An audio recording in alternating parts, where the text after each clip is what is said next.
नमस्कार बंधु माने आज रही ब्लॉग रे मु आपण मानक सहित किछि पिलादिनर स्मृति बांटिया पाई जाउछे। सतरे केते सुंदर थिला से समय, जे समय रे ना थिला किछि चिंता ना थिला कोनोसी चाप। पिलादिनर से समयटा जाको भाबिले आज भी हृदयटा खुशी रे भरी जाए।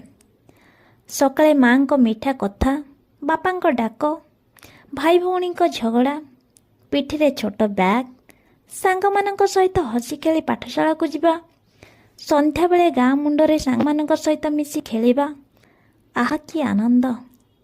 सतरे मु मोर सबुठारु अधिक मिस करुथिबा समय सेही पिलादिन। आज जेतेबेले बुली बुली खेलना सबको मु देखुथाए, मन भितरटा केजाणी काहींकी खुशी रे भरी जाए। मने हुए आउ थरे पिलादिनटा फेरी आसंता कि।